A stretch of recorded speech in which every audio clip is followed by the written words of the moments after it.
Assalamualaikum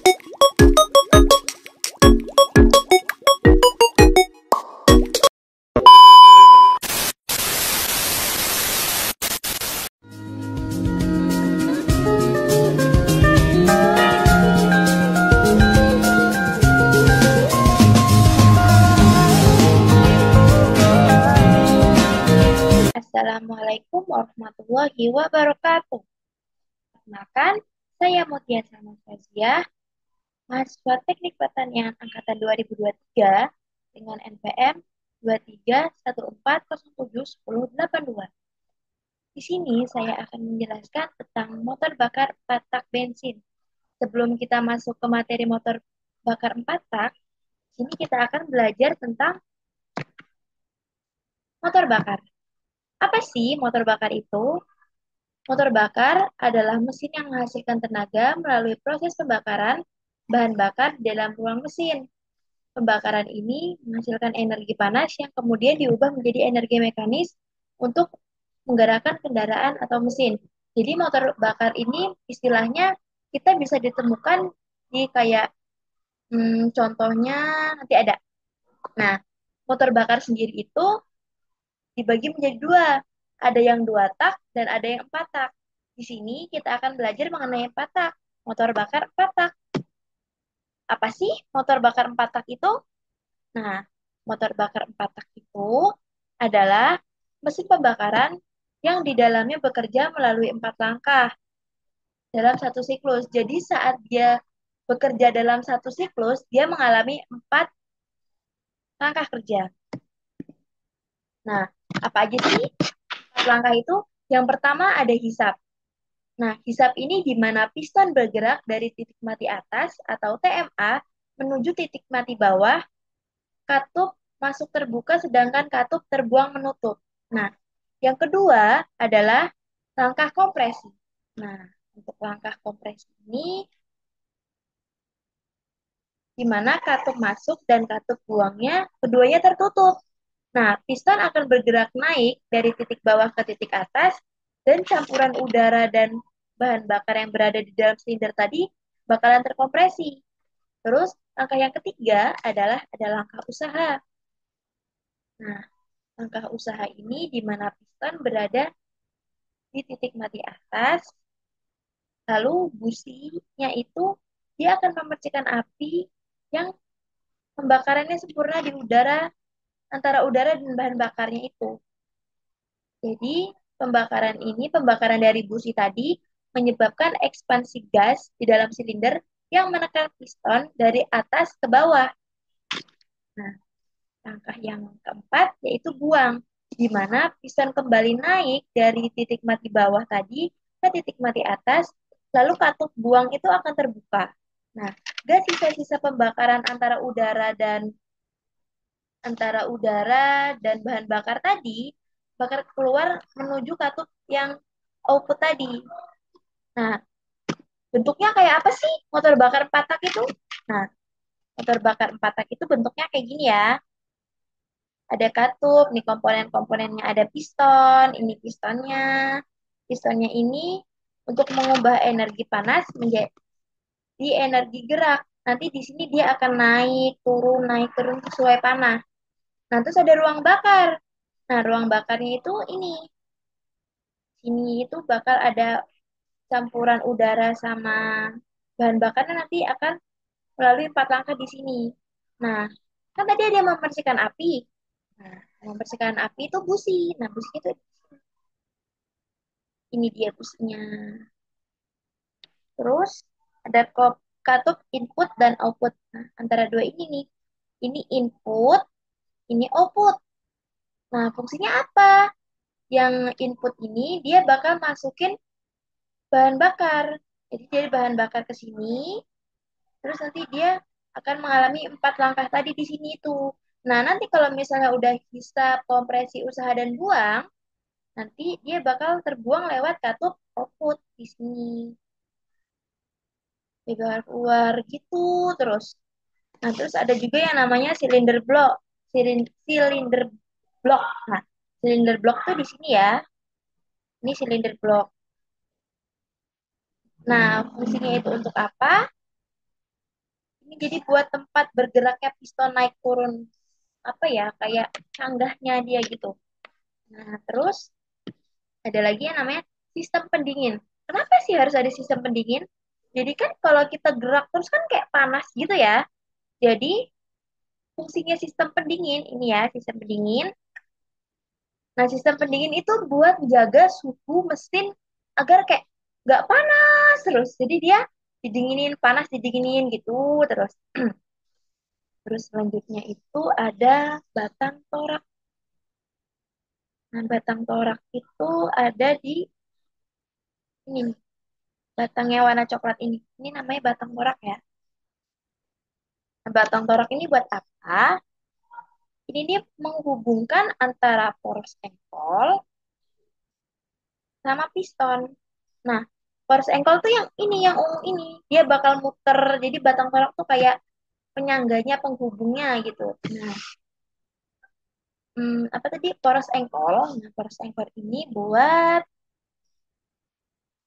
penggerakan naik turun piston. Jadi pas dia muter, misalnya ini ya muter, ini kan ada panahnya tuh dia ke bawah, nanti juga piston akan ke bawah. Jadi batang toraknya ini buat yang enggak dia kayak misalnya nanti poros engkolnya ke bawah, nanti pistonnya juga ikut ke bawah. Terus misalnya poros engkolnya ke atas, nanti pistonnya ikut ke atas. Nah, terus untuk valve spring. Valve spring ini ada di sini. Ini nih, valve spring. Ada dua ya.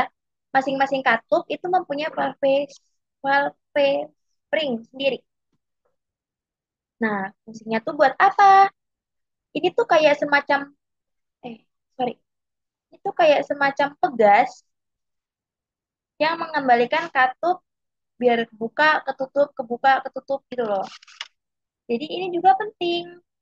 Kalau misalnya nggak ada valve spring, dia nggak bakal bisa kebuka atau nggak bakal bisa nutup. Jadi kayak mendem di sini terus dan itu bakal terjadi kerusakan. Nah, dalam motor 4 tak ini itu ada kelebihan dan kekurangannya tuh. Nah, kelebihannya itu bahan bakarnya lebih hemat. Terus emisinya juga dia nggak terlalu buang gas yang banyak gitu. Jadi dia lebih ramah lingkungan juga tentunya. Tapi kekurangannya itu perawatannya lebih sulit karena mesinnya tuh tergolong rumit ya. Terus jika tidak dirawat, mesin akan menghasilkan suara yang kasar kayak bunyi produk-produk-produk itu loh. Terus dan oli mesin 4 tak itu harus melumasi. Jadi mesin 4 tak itu harus dilumasi sama oli ya. Terus untuk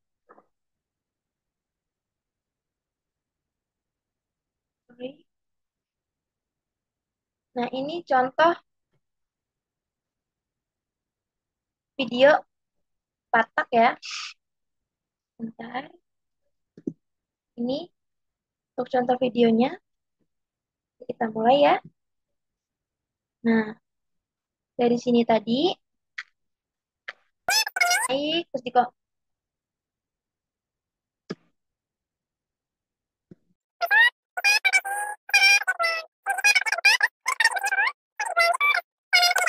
ya, kayak gitu. Terus lanjut.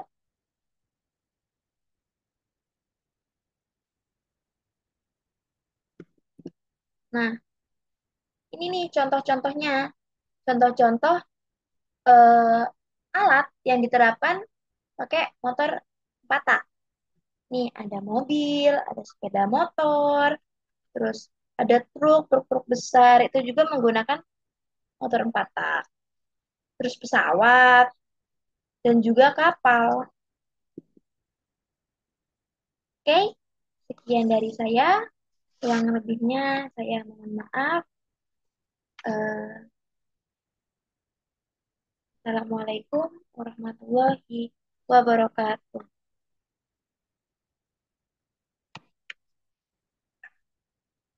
Bye.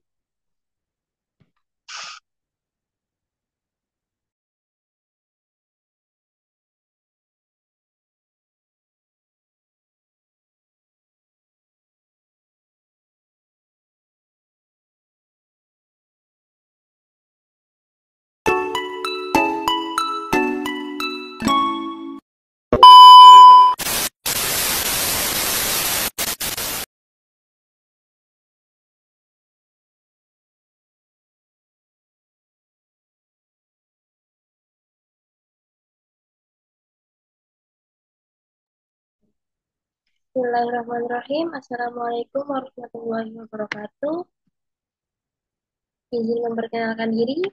Nama saya Mutia Salma Fauziah dengan NPM 2314071082 dari kelas Lab C angkatan 23. Di sini saya akan menjelaskan tentang motor bakar dua tak bensin. Apa sih motor bakar dua tak itu? Motor bakar dua tak adalah mesin pembakaran internal yang menyelesaikan satu siklus kerja, yaitu langkah hisap, kompresi, pembakaran, dan buang dalam dua langkah piston. Beda dengan empat tak, kan kalau empat tak kan kayak dua kali naik turun. Nah, kalau misalnya motor bakar dua tak ini cuma satu kali naik turun, dia udah menyelesaikan keempat langkah itu. Mau isap, kompresi, pembakaran, dan buang.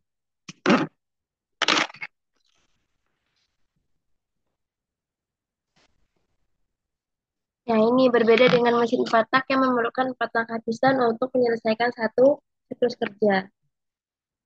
Nah, dua langkahnya itu apa saja? Yang pertama itu langkah kompresi dan isap. Jadi kan kalau biasanya yang empat tak itu ada empat ya, dia satu-satu-satu, tapi kalau yang dua tak ini dia cuma dua, di mana empat langkah itu dibagi dua. Langkah pertama itu ada kompresi dan hisap. Jadi saat piston naik ke titik mati bawah, ke titik mau ke titik mati atas, campuran bahan bakar dan udara itu bakal tercampur jadi satu.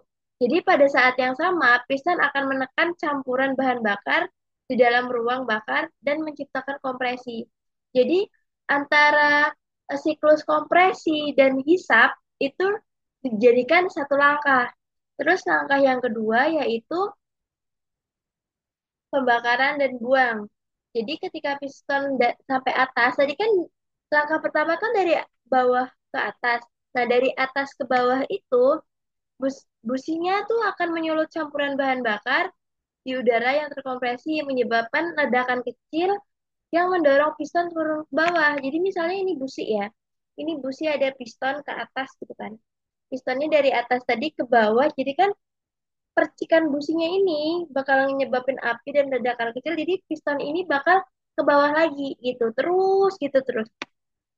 Nah, pada saat piston turun, gas tuh akan terbuang, jadi katup outputnya tadi bakal ngebuang sisa-sisa hasil kompresi itu. Nah, gambarnya ini kayak gini nih guys. Ini jadi ini kan input ya, ini katup input, ini katup output. Nah, di sini itu kayak ruang pipa transfer ya. Heeh. Nah, ini pistonnya, ini toraknya, ankle, spring. Nah, ini di sini businya. Jadi kan dalam dua langkah tuh ini sama ini tenaga dan buang. Nah, jadi itu pas langkah pertama kan tadi dari titik mati bawah ke titik, nah ini dulu nih titik mati bawah. Jadi itu nanti bensin dan udaranya tuh bakal masuk lewat sini. Terus dia bakal disalurkan lewat sini. Terus dia bakal masuk.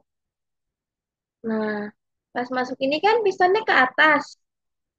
Nanti bus ini bakal mempercikan api sehingga pistonnya ke bawah. Nah, kalau misalnya pistonnya udah ke bawah, kayak gambar yang ini, nah di gambar ini nanti keluar tuh yang hasil terkompresinya tadi. Nah, tapi di waktu yang bersamaan, bahan bakar yang baru yang mau dikompresi itu masuk. Tuh. Nah, jadi kan dia dua-duanya waktu pistonnya ke bawah, dia dua-duanya terbuka. Nah, di sini itu salah satu kekurangan dari motor dua tak ya. Jadi kadang masih kecolongan tuh bensin atau bahan bakar udara yang mau terkompresi karena outputnya juga kebuka. Jadi kadang dia ikut keluar gitu. Oke, selanjutnya. Nah, ini nih babnya nih, kelebihan dan kekurangan. Kelebihan motor dua tak itu tenaganya lebih besar karena dia lebih cepat ya kan dari pada motor empat tak. Terus desainnya sederhana dan ringan, biaya produksi dan perawatannya lebih rendah, ukuran ukuran kompak dan akselerasinya cepat.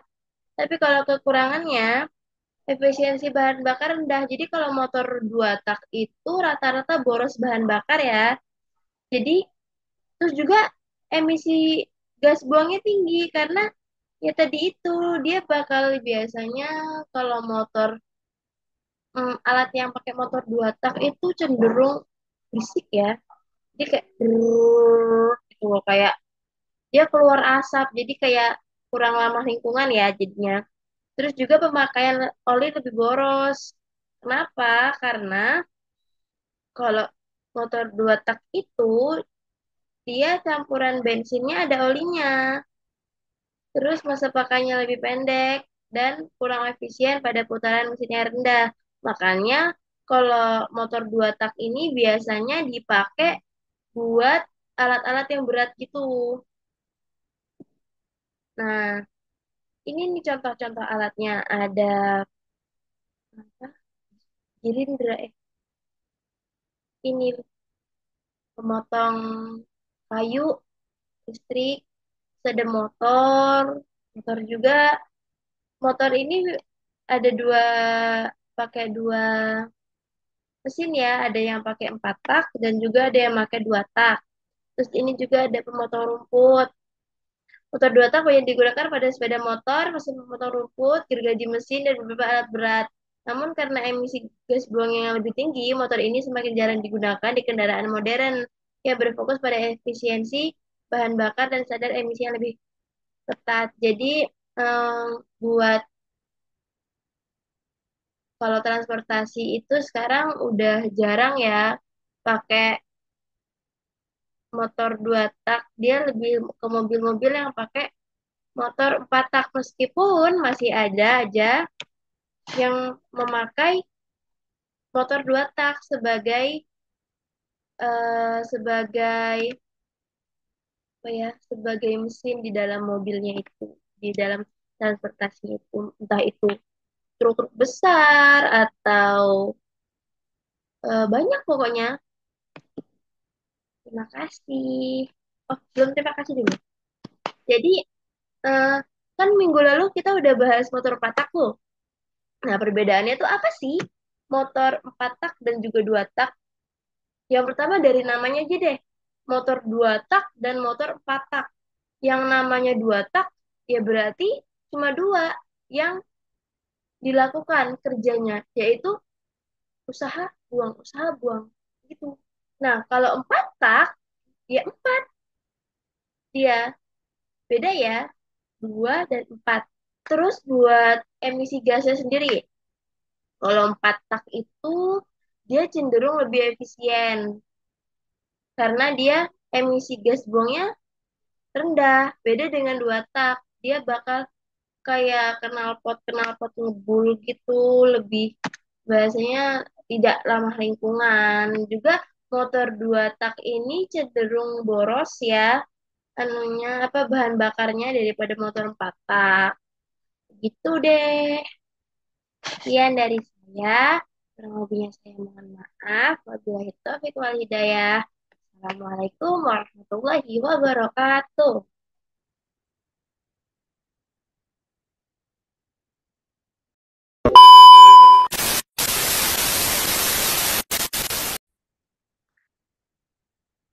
Oke, bismillahirrahmanirrahim. Assalamualaikum warahmatullahi wabarakatuh. Sebelumnya, izin memperkenalkan diri. Nama saya Mutia Salma Fauzia dengan NPM 2314071082 dari Teknik Pertanian kelas C angkatan 2023. Di sini saya akan menjelaskan tentang motor bakar 4 tak solar. Karena sebelumnya kita udah membahas tentang motor bakar 2 tak bensin dan motor bakar 4 tak bensin. Perlu saya jelaskan lagi, apa sih itu motor bakar? Itu motor bakar adalah mesin yang mengubah energi kimia dari bahan bakar menjadi energi mekanik melalui proses pembakaran. Nah, proses ini terjadi dalam ruang bakar di mana campuran bahan bakar di udara dan bahan dibakar untuk menghasilkan tekanan yang mendorong piston. Jadi, motor bakar itu adalah salah satu komponen yang biasanya ada di alat-alat kayak transportasi, terus kayak alat-alat pertanian, kayak misalnya alat pemotong rumput, gergaji listrik, atau yang lainnya. Bukan gergaji listrik, lebih ke gergaji yang menggunakan diesel. Nah, apa sih motor bakar 4 tak solar itu? Nah, motor bakar 4 tak solar sendiri adalah jenis mesin diesel yang beroperasi berdasarkan prinsip siklus 4 langkah. Sama halnya dengan yang kita bahas kemarin, yaitu motor bakar 4 tak bensin. Nah, kalau 4 tak solar ini, ya berarti bahan bakarnya dari solar. Kalau kemarin itu dari bensin, sekarang dari solar. Sama aja mempunyai 4 langkah dalam prosesnya, yaitu hisap, kompresi, pembakaran, dan langkah buang. Nah, ada 4 itu. Kemudian dikompresi hingga tekanan suhu tinggi di mana bahan bakar solar disemprotkan untuk menyebabkan pembakaran spontan. Jadi, eh, buat motor bakar 4 tak solar ini, seperti yang telah dituliskan, dia nggak pakai bensin, bahan bakarnya yaitu solar. Untuk cara kerjanya sendiri, yang seperti dijelaskan pada slide sebelumnya, itu ada 4 langkah, yaitu langkah hisap, langkah kompresi, pembakaran, dan langkah buang. Jadi langkah hisap sendiri itu di mana piston bergerak turun, membuka katup hisap, dan udara segar akan masuk ke dalam silinder. Jadi bentuknya buat bentuk dari mesin 4 tak solar ini hampir sama dengan 4 tak bensin. Jadi pada saat pistonnya turun, nanti katup pada inputnya itu dia akan membuka dan udara segar itu akan masuk. Jadi masuk ke ruang bakarnya itu. Nah, yang kedua yaitu langkah kompresi. Langkah kompresi adalah piston bergerak naik, lalu menutup katup dan mengopresi udara hingga tekanan dan suhu tinggi. Jadi, kalau misalnya seperti yang langkah pertama itu, kalau misalnya kan tadi di bawah, nah dia ke atas. Jadi yang katup terbuka tadi bakal ketutup dan pada saat piston ke atas ini, udara itu akan dikompresi hingga tekanan dan suhu yang tinggi. Jadi dari piston tadi ke bawah terus ke atas. Nah, langkah ketiga yaitu langkah pembakaran. Langkah pembakaran itu di mana titik puncak kompresi, injektor menyemprotkan bahan bakar solar ke udara panas dan menyebabkan pembakaran spontan yang mendorong piston turun sehingga menghasilkan tenaga. Jadi pada saat piston ini naik, nah kan di sini berarti ada udara yang terperangkap tuh. Nah, udara yang terperangkap itu bakal dikompresi dan ada kalau misalnya di motor bakar 4 tak bensin itu ada kayak busi. Nah, tapi kalau misalnya di motor bakar 4 tak solar ini kita pakai yang namanya injektor. Nah, injektor ini cara kerjanya seperti penyemprot penyemprot serangga atau penyemprot nyamuk gitu. Jadi dia kayak melebar gitu. Jadi pas piston ini menarik udara, terus mengopresi udara. Nah, jadi itu ada injektor yang menyemprotkan bahan bakar solar kayak gitu kayak gitu loh. Nah, jadi terus abis di atas pistonnya di atas, terus ada udara yang mau terkompresi, terus abis itu injektor yang mengeluarkan bahan bakar. Nah, nanti langkah keempat yaitu langkah pembuangan, di mana piston bergerak naik menutup katup buang dan membuka katup buang dan gas pembakaran dikeluarkan dari silinder. Jadi kan tadi naik ke atas, terus naik, turun, turun, naik, habis itu nanti dia naik, terus nanti dia turun, terus naik. Nah, pas naik ini, nanti ada katup buang, dia bakal kebuka. Nah, pada saat kebuka itu, nanti hasil sisa-sisa kompresi yaitu berupa gas, nah itu bakal kebuang. Oke, aduh, kurang lagi. Gambarnya ini kurang lebih sama kayak motor bakar 4 tak bensin ya, cuma bedanya dia di sini. Ini itu injektor. Sama aja kayak katup buang, terus katup hisap, saluran buang, saluran hisap, pendingin yang fungsinya buat menetapkan suhu agar tetap positnya nggak panas banget. Terus habis itu ada juga piston, terus batang penghubung, poros engkol, terus juga trunk case-nya ini. Nah, bedanya di injektor. Ini pada saat ini katupnya ini akan terbuka, maka udaranya akan masuk. Nah, jadi pas udaranya masuk, piston ini bakal ke bawah, terus pada saat piston ke bawah ke atas lagi, nah katup ini akan menutup. Nah, kan ini otomatis pas pistonnya naik, itu ada udara yang bakal terkompresi. Nah, dari situ injektornya tuh bakal ya tadi itu kayak gitu mengeluarkan bahan bakarnya. Jadi si piston ini bakal turun. Nah, waktu piston turun, habis itu mau naik lagi. Nah, disitulah katup buang ini bakal kebuka dan sisa-sisa kompresi gas-gas tadi itu dia bakal keluar lewat saluran buang. Tuh, gini ya kurang lebih gambarnya. Nah, pengaplikasiannya itu untuk motor bakar 4 tak solar atau diesel ini biasanya dibuat buat barang, bukan barang, kayak alat-alat berat. Kayak contohnya ada truk, bus, ekskavator, sama bulldozer. Jadi buat alat-alat yang berat dan besar seperti itu. Oke.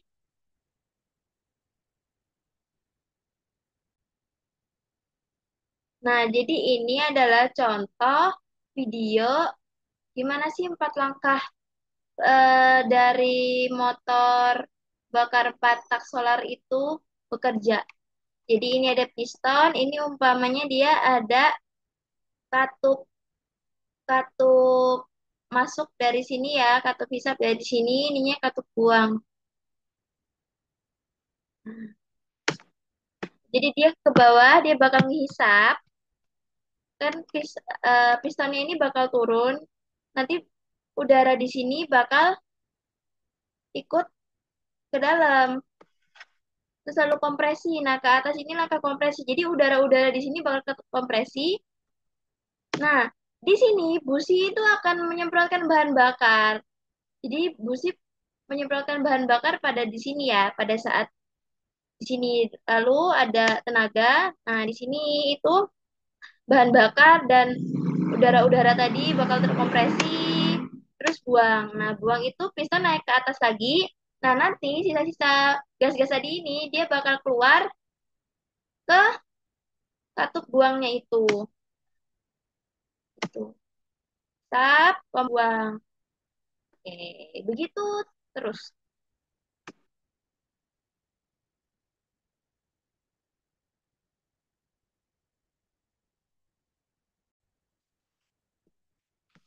Oke, selanjutnya yaitu 4 tak solar versus 4 tak bensin. Jadi apa aja sih perbedaan dari 4 tak solar dan 4 tak bensin itu? Jadi buat 4 tak solar sendiri, seperti namanya ya, namanya 4 tak solar dan 4 tak bensin. Berarti yang 4 tak solar itu pakainya solar, nah 4 tak bensin itu pakainya bensin. Nah, untuk 4 tak solar ini biasanya pengaplikasiannya seperti yang dijelaskan tadi, dia kayak alat-alat berat kayak truk, bus, atau ekskavator, bulldozer. Kalau misalnya 4 tak bensin itu lebih ke yang bukan ringan ya, seperti mobil-mobil pribadi, motor, seperti itu. Terus untuk cara perawatannya tuh kayak gimana ya?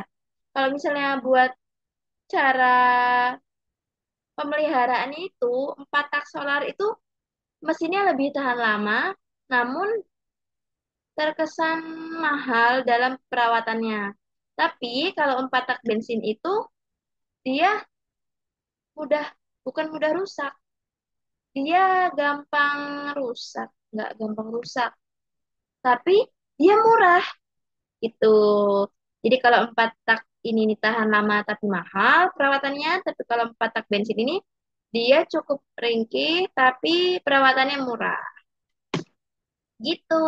Oke, sekian dari presentasi saya. Kurang lebihnya saya mohon maaf.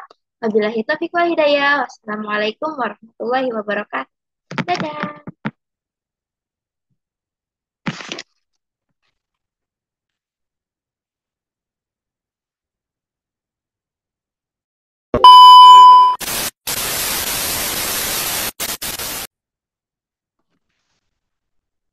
Bismillahirrahmanirrahim. Assalamualaikum warahmatullahi wabarakatuh. Di sini saya akan menjelaskan tentang sistem penyaluran bahan bakar bensin dan diesel.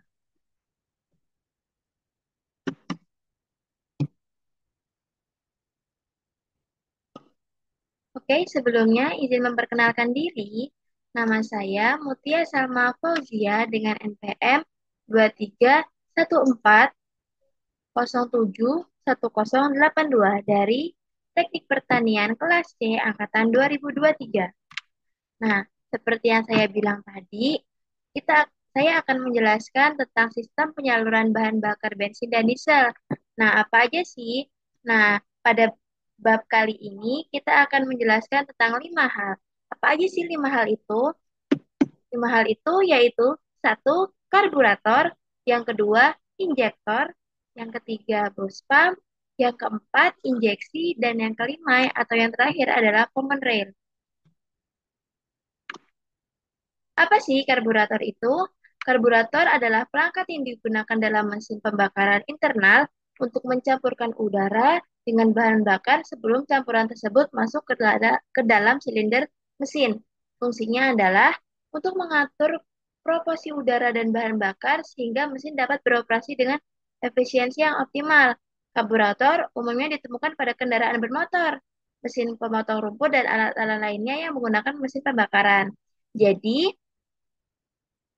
sesuai yang saya bacakan tadi, karburator adalah digunakan dalam pembakaran internal yang berfungsi untuk mengatur proporsi udara dan bahan bakar. Nah, jadi ini ya gambar karburator. Nah, fungsinya ini buat buat mengatur seberapa banyak sih udara dan bahan bakar yang akan masuk ke dalam silinder. Nah, misalnya ya, di dalam sini ini cut ini inputnya dan ini outputnya. Jadi misalnya nanti eh, ada bahan bakar atau udara yang masuk. Nah, nanti di sini ada semacam,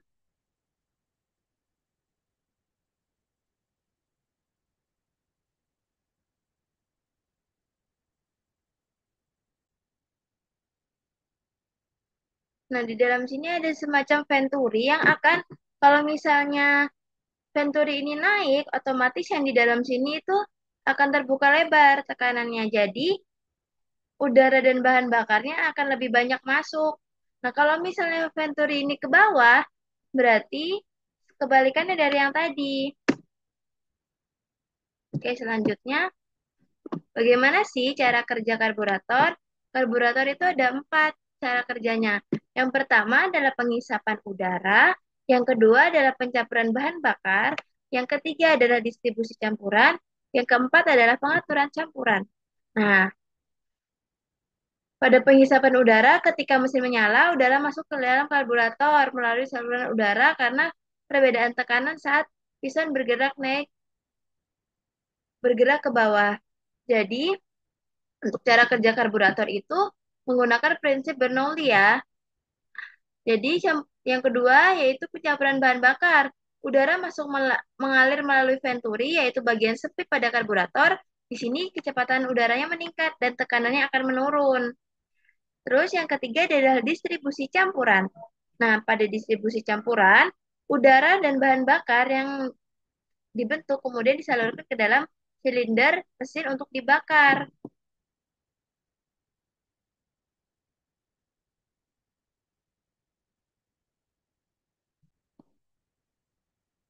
Nah, berikut adalah video gimana sih cara kerja dari karburator. Jadi, ini adalah venturi. Nah, venturi itu ini ya. Nah, ini ruang masuk bagi udara dan bahan bakar. Tuh, ketika udara, tuh, ini venturi untuk mengatur celah main jet sesuai posisi escape. Jadi, kalau misalnya dia ditarik, kan otomatis ruangnya di sini akan terbuka, lebih terbuka daripada dia di ke bawah kan. Nah, ini pada saat dia terbuka, nah nanti bahan bakar itu akan masuk lebih banyak.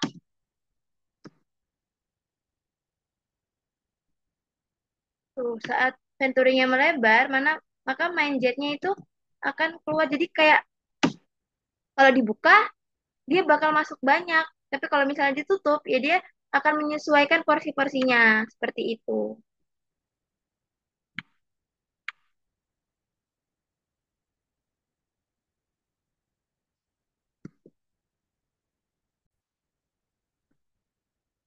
Oke, selanjutnya kita akan belajar tentang injektor. Apa sih injektor itu? Injektor adalah komponen dalam mesin yang pembakaran internalnya berfungsi untuk menyemprotkan bahan bakar ke dalam ruang bakar. Jadi, injektor ini mirip-mirip sama busi yang kemarin kita bahas sebelumnya.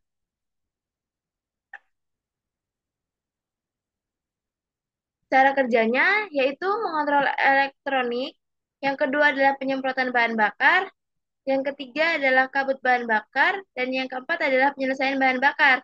Jadi oke, cara kerja injektor ini diperumpamakan kayak semprotan nyamuk ya, yang kayak dia menyemprot melebar gitu loh. Kayak penyemprot nyamuk baygon, ya. Maaf. Nah, jadi injektor dia diatur oleh ECU atau Electronic Control Unit yang menerima data dari berbagai sensor. Data ini untuk menentukan kebutuhan bahan bakar. Terus yang kedua, penyemprotan bahan bakar. Ketika mesin membutuhkan bahan bakar, ECU akan mengirimkan sinyal listrik ke injektor. Sinyal ini akan membuka katup injektor yang kemungkinan bahan bakar dari rel akan jadi disemprotkan. Terus yang ketiga yaitu kabut bahan bakar. Kabut bahan bakar ini disemprotkan dalam bentuk kabut yang meningkatkan kontak dengan udara dan memungkinkan campuran yang lebih baik untuk pembakaran. Nah, ini dia bentuk dari injektor. Jadi dia kalau misalnya kayak penyemprot nyamuk, itu dia bakal keluar dari sini. Dan keluarnya akan melebar gitu.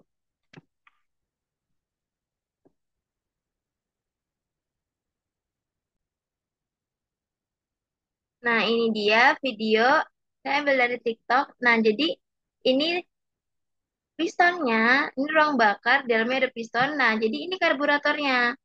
Biasanya kalau di mobil-mobil itu ada 4, 6 sampai 8 ya. Ini ya kita lihat sebentar. Tuh, dia bekerja kayak menyemprot secara luas gitu loh.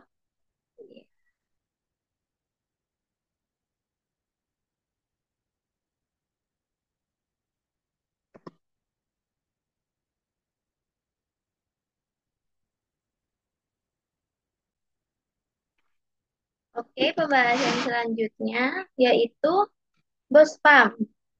Bus pump adalah bahan bakar pompa, sebuah komponen dalam sistem bahan bakar mesin pembakaran internal, khususnya pada mesin diesel.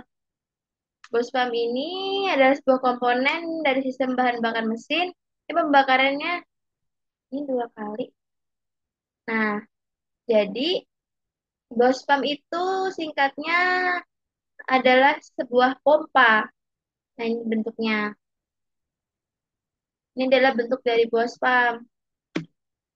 Cara kerjanya ada 5, yaitu penghisapan bahan bakar, penyaringan, pengaturan tekanan, terus yang keempat ada aliran ke sistem injeksi, yang kelima ada pengiriman ruang bakar.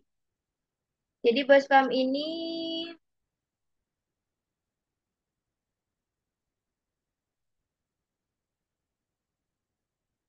adalah suatu pompa yang ada di dalam mesin diesel. Terus yang kelima ada, yang keempat, sorry. Yang keempat itu ada injeksi. Tadi kan injektor, kalau ini injeksi. Injeksi adalah proses penyemprotan bahan bakar ke dalam ruang bakar, mesin pembakaran internal untuk menciptakan campuran optimal dengan udara sebelum bahan bakar. Cara kerjanya sama dengan injektor. Apa sih bedanya injeksi dan injektor itu? Nah, kalau injeksi itu prosesnya, kalau injektor itu komponennya, ya. Jadi kalau injeksi itu adalah proses penyemprotan bahan bakar ke dalam ruang bakar mesin yang menciptakan campuran antara bahan bakar dan juga udara. Tapi kalau injektor adalah komponen yang berfungsi untuk menyemprotkan bahan bakar ke dalam ruang bakar yang menciptakan campuran bahan bakar dan juga udara. Gitu. Cara kerjanya hampir sama injektor tadi. Terus yang kelima atau yang terakhir adalah common rail. Common rail ini adalah sistem injeksi bahan bakar pada mesin diesel yang digunakan dalam rail atau tekanan tinggi untuk mencapai bahan bakar ke injektor secara berpusat. Nah, fungsi dari common rail ini yaitu untuk memastikan tekanan bahan bakar yang tinggi dan stabil sebelum disemprotkan ke injektor sebelum disemprotkan oleh injektor ke bahan bakar, meningkatkan efisiensi pembakaran dan mengurangi emisi. Ini ya bentuknya. Cara kerjanya ada 5, yaitu pompa tegangan tinggi, yaitu yang kedua penyimpanan tekanan bahan bakar, yang ketiga injektor, yang tadi itu, terus yang keempat ada penyemprotan bahan bakar, yang kelima adalah pembakaran. Terima kasih. Mungkin sekian dari presentasi saya. Kurang lebihnya kami mohon maaf. Saya mohon maaf. Wabillahi taufiq wal hidayah. Wassalamualaikum warahmatullahi wabarakatuh.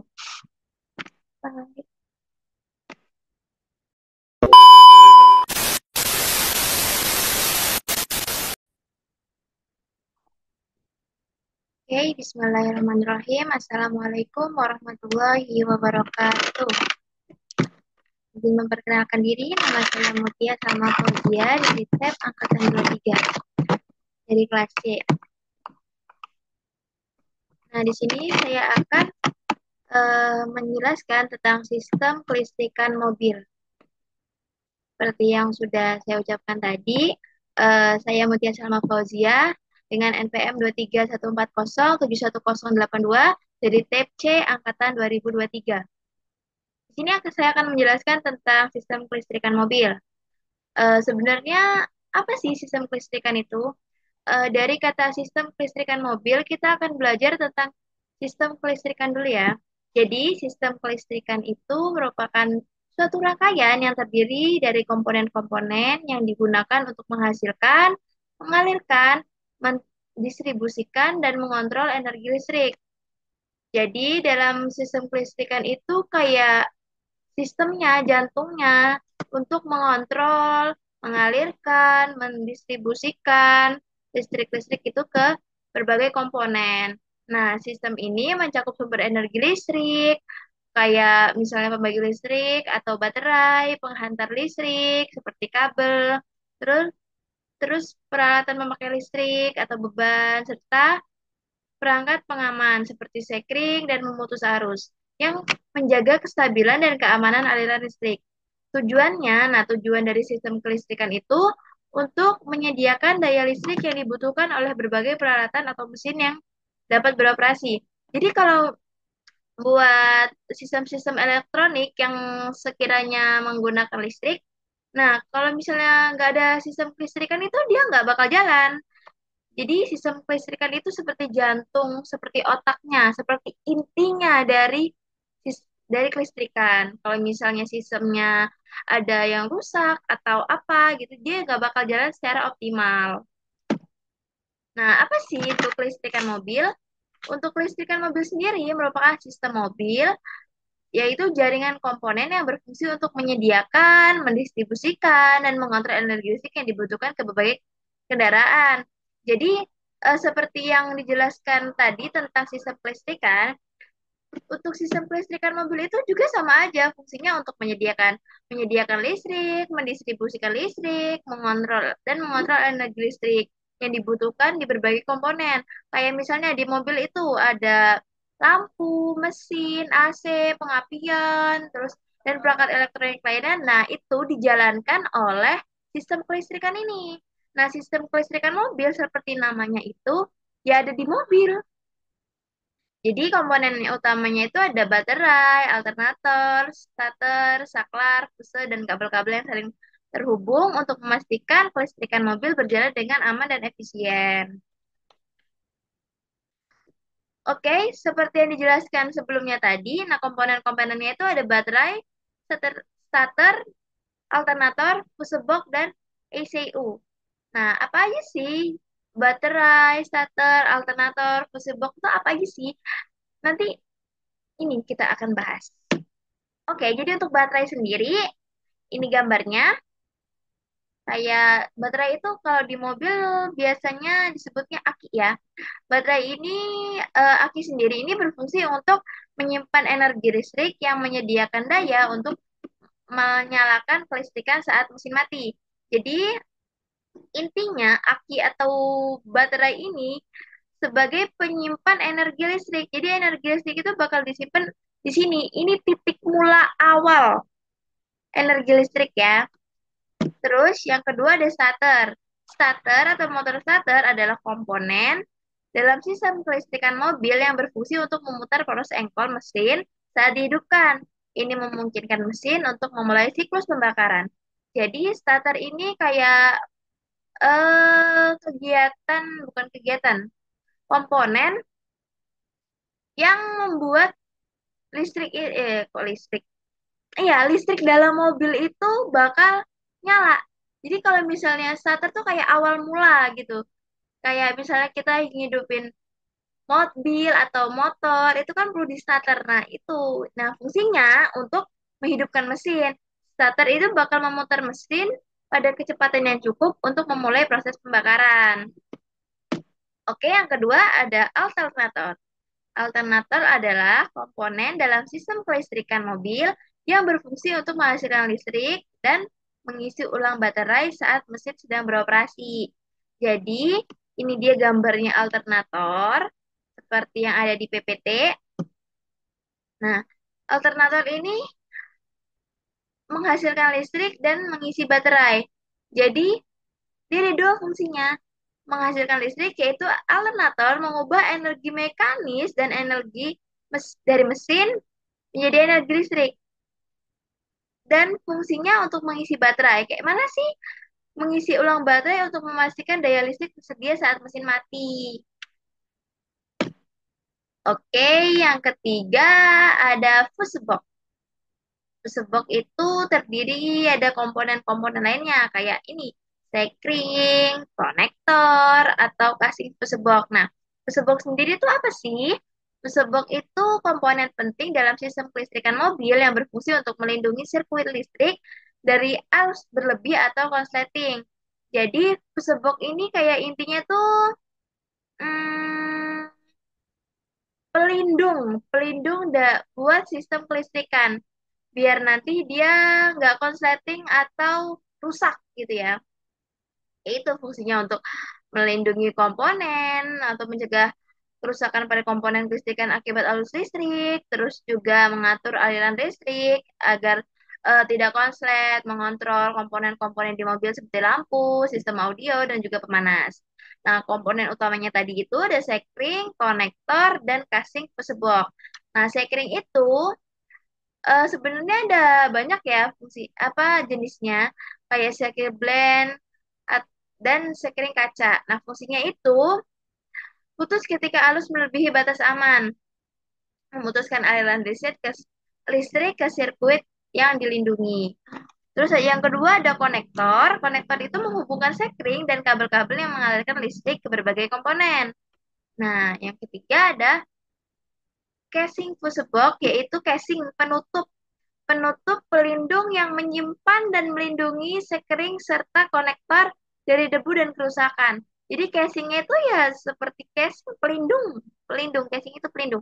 Jadi casing tersebut ini ya buat melindungi dan menyimpan konektor dan dari debu-debu gitu, dia melindungi dari debu-debu dan kerusakan-kerusakan fisik lainnya.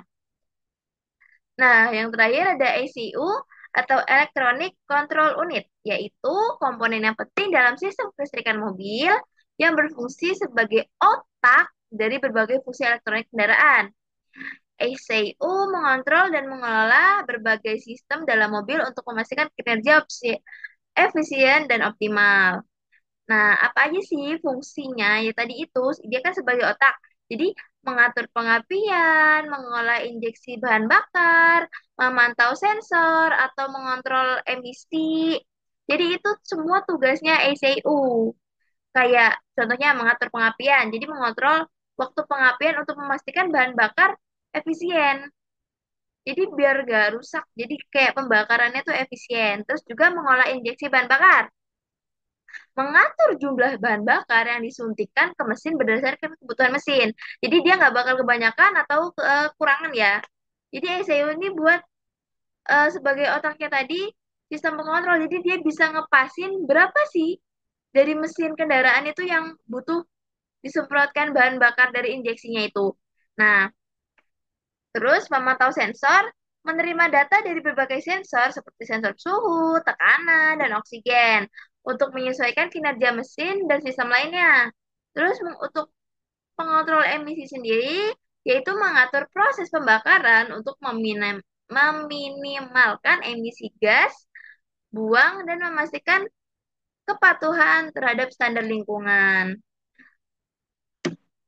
Nah, perawatannya tuh kayak mana sih? Jadi perawatannya tuh ada pemeriksaan baterai, buat baterai atau aki tadi. Jadi periksa tegangan dan juga terminalnya.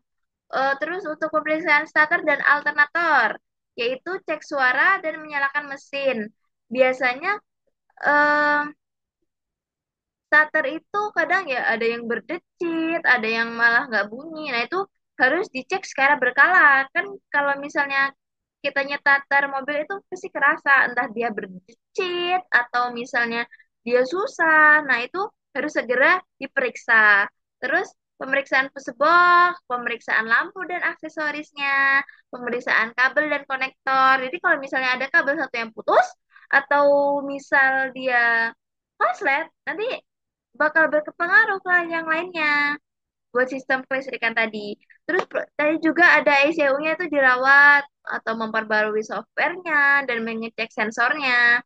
Terus pembersihan dan pemeliharaan rutin. Jadi kayak pembersihan tadi, casing ECU, juga bersihkan-bersihkan area di sekitar baterai atau pushbox kayak gitu. Tanda-tandanya masalahnya dalam sistem kelistrikan mobil tuh kayak lampu indikatornya tuh bakal menyala. Jadi lampu indikatornya tuh bakal menyala kalau misalkan sistem kelistrikan yang di mesin mobil itu ada kerusakan atau konsleting. Terus kayak kesulitan menghidupkan mesin. Nah, kayak tadi misalnya dia di starter tapi nggak bisa. Jadi sulit gitu loh. Bisa, tapi di starter itu susah. Jadi mesinnya susah hidup. Nah, itu berarti tanda-tanda di mesin itu ada masalahnya. Terus lampu yang redup atau berkedip. Jadi kalau misalnya kan tadi kelistrikan mobil itu kan meliputi otaknya lampu, AC, dan lain-lain. Jadi kalau misalnya dalam lampunya itu redup, nah berarti itu dalam kelistrikannya itu ada bermasalah. Oke, pembahasan kedua.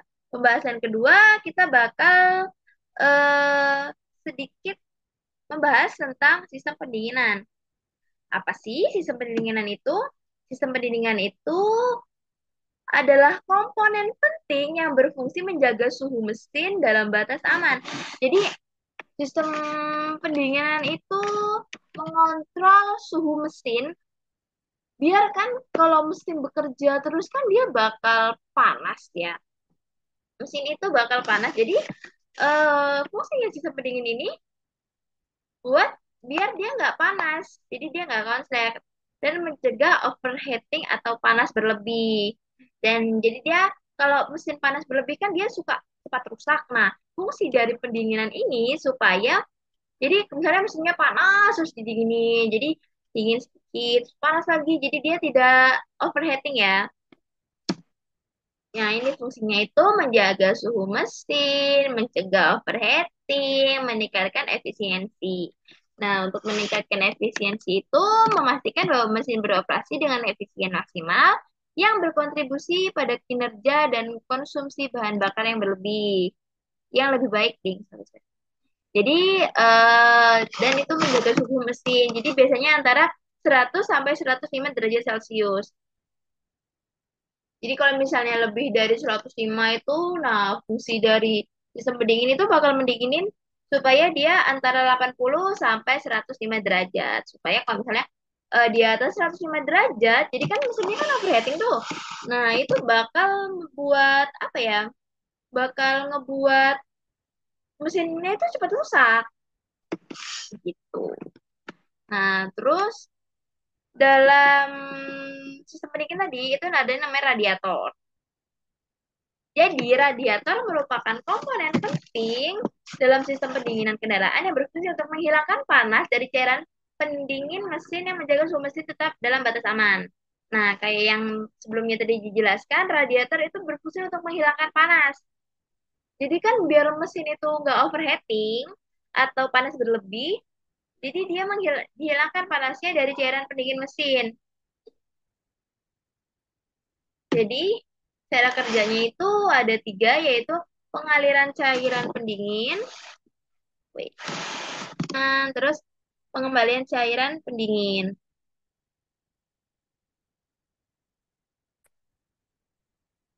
Oke, lanjut. Terus juga yang ketiga ada pengembalian cairan pendingin.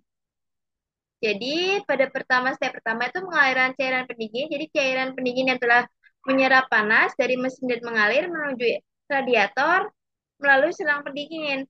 Jadi cairan pendingin tadi yang telah menyerap panas, dia bakal mengalir menuju radiator melalui selang pendingin.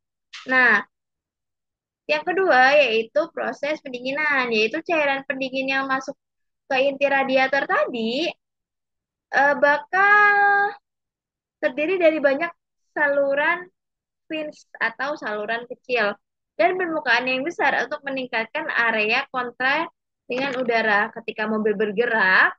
Jadi kalau misalnya mobilnya udah bergerak atau kipas AC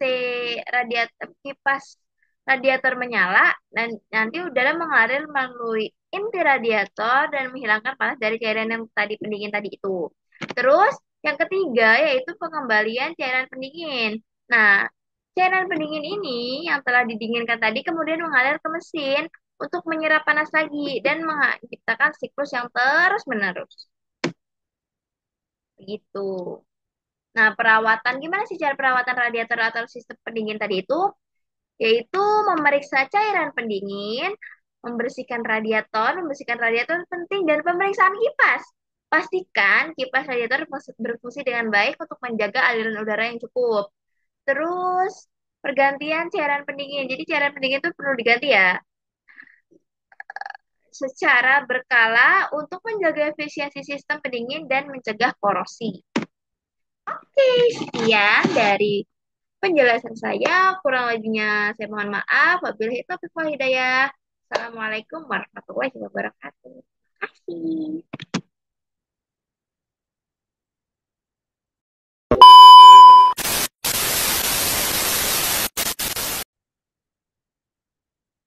Bismillahirrahmanirrahim. Assalamualaikum warahmatullahi wabarakatuh.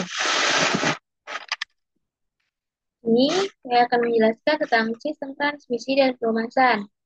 Sebelumnya, izin memperkenalkan diri. Nama saya Mutia Salma Fauzia dengan NPM 2314071 dari tab C angkatan 2023. Seperti judul yang awal tadi, di sini saya akan menjelaskan tentang sistem transmisi dan pelumasan. Oke, bab pertama yaitu sistem transmisi. Apa sih sistem transmisi itu? Sistem transmisi adalah mekanisme pada kendaraan yang berfungsi untuk menyalurkan tenaga dari mesin ke roda penggerak. Fungsinya adalah mengatur perbandingan kecepatan dan torsi agar lebih mudah dengan kondisi berkendara, seperti akselerasi, kecepatan tinggi, ataupun mendaki. Transmisi dapat berupa manual, otomatis, atau semi otomatis. Nah, sesuai yang udah disebutkan tadi, kan ada manual, ada otomatis. Nah, kita bakal membahas manual dan otomatis. Nih, apa sih sistem transformasi manual? Sistem transformasi manual di mana pengemudi harus secara aktif mengoperasikan kopling dan memindahkan gigi secara manual menggunakan tuas. pengemudi menekankan pedal kopling untuk memutuskan hubungan antara mesin dan roda saat mengganti gigi. Kemudian melepaskan kopling untuk menyambungkan kembali tenaga mesin ke roda. Jadi kalau transmisi manual itu kayak kita mengendarain motor gigi atau mobil-mobil yang gigi, kok terus motor-motor yang punya kopling kayak gitu. Bentar, ini untuk gambarnya.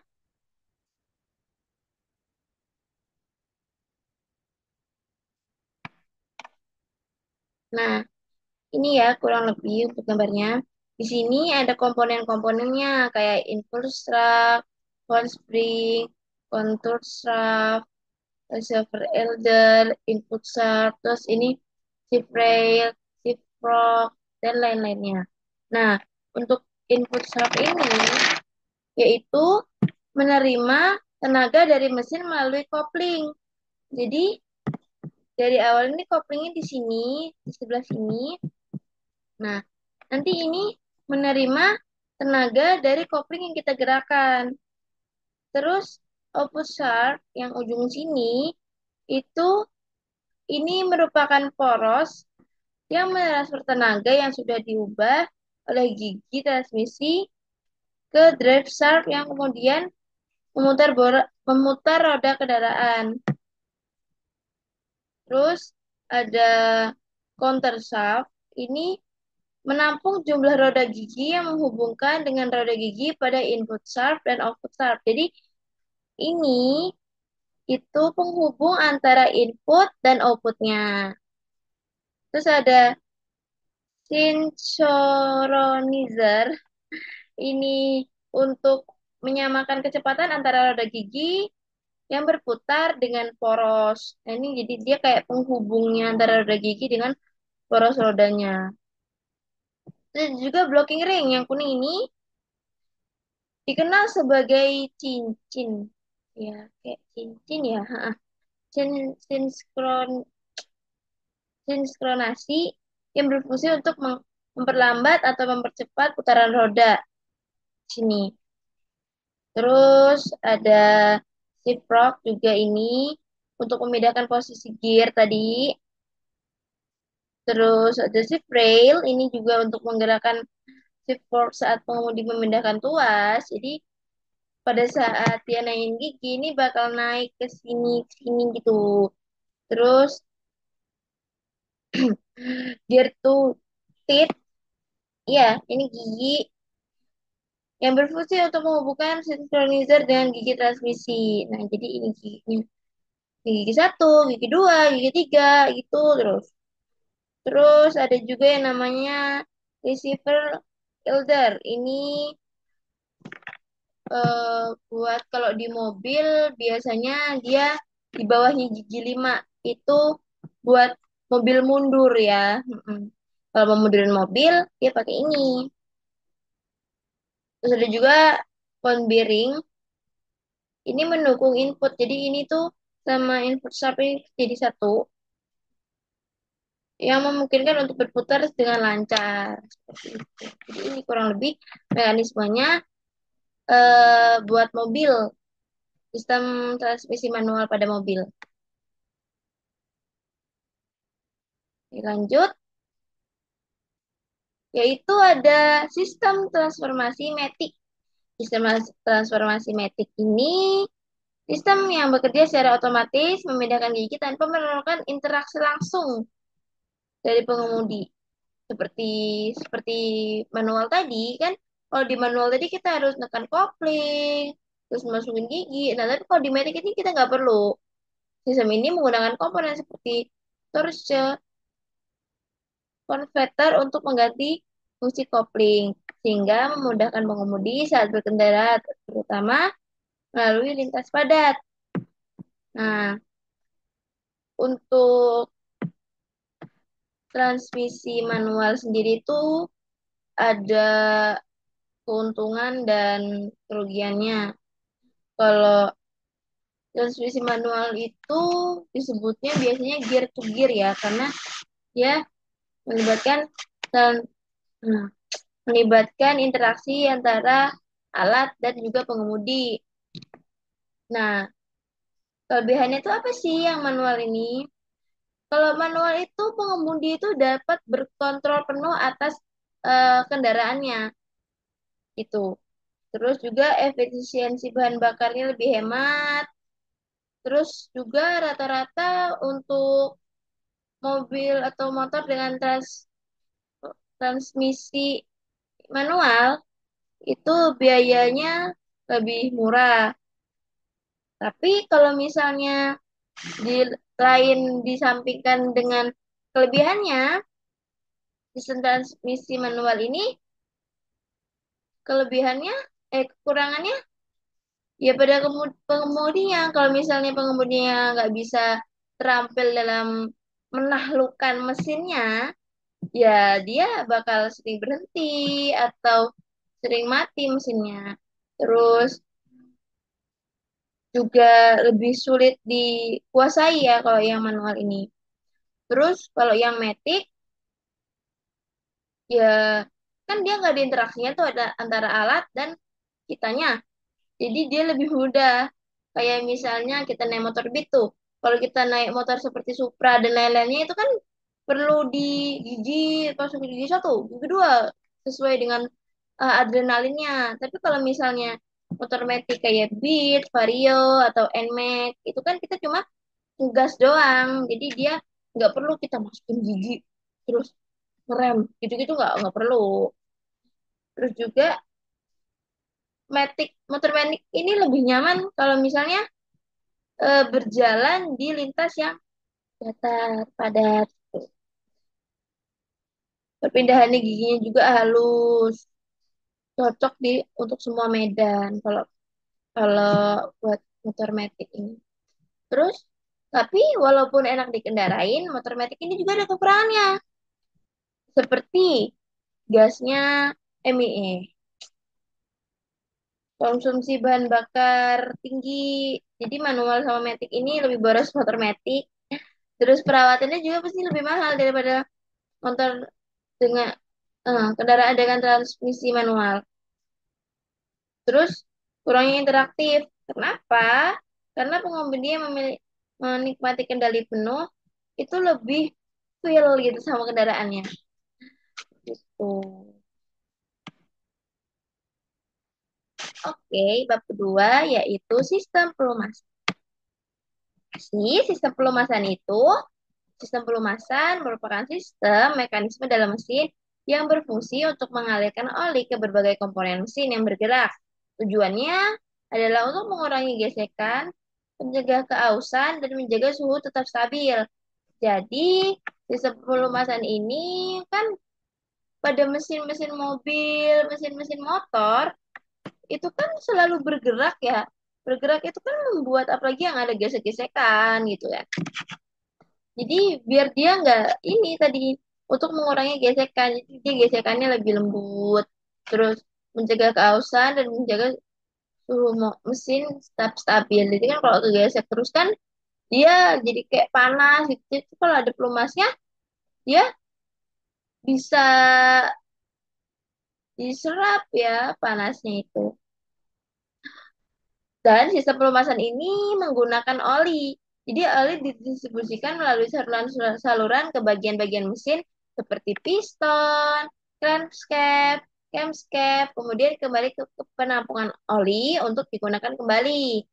Nah, sistem ini juga sangat penting untuk menjaga kinerja mesin di dan memperpanjang umur komponen mesin.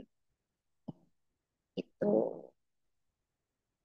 Nah, ini nih, ini nih gambarnya. Sistemnya seperti ini. Jadi ada oil pan. Oil pan ini seperti bak oli ya, nih gambar ini. Ini untuk tempat pengumpulan oli di sini. Nah ini, jadi ini mesinnya. Terus ada oil pump atau pompa oli. Jadi ini tempat oli dikumpulkan di wadahnya oli gitu ininya. Terus ini adalah pompa oli. untuk menghisap oli dari bak oli dan mendistribusikan ke seluruh mesin. Jadi kayak dari baknya tadi ini dia dipompa oleh pompa oli, terus nanti dia disalurkan ke komponen-komponen yang memerlukan pelumasan gitu. Terus ada namanya oil pump atau saringan oil. Ini namanya oil filter. Oil filter ini biasanya untuk saringan oli yang kotor. Jadi kan bekas-bekas dari oli yang turun dari setelah melumasi mesin-mesin. Nah, nanti itu olinya bakal disaring biar dia bersih kembali, terus nanti dinaikkan lagi dan disebarkan lagi ke komponen-komponen. Terus ada juga saluran oli. Nah, ini buat nyalurin oli ke komponen-komponennya. Terus ada juga ini katupnya mengontrol tekanan dalam sistem untuk mencegah tekanan berlebih yang bisa merusak komponen. Terus ada oil, oil chiller, ini pendingin oli. Jadi ini tugasnya untuk mendinginkan oli sebelum didistribusikan kembali ke komponen-komponennya. Terus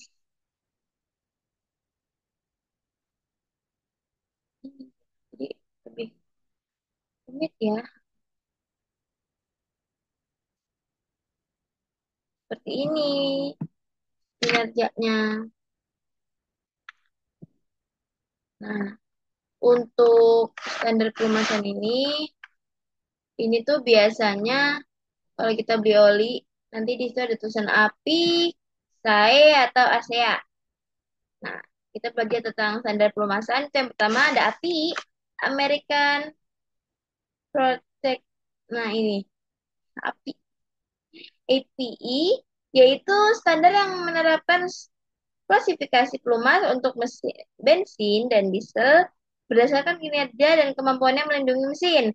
Contohnya adalah APISN untuk mesin bensin dan APICK 4 untuk mesin diesel.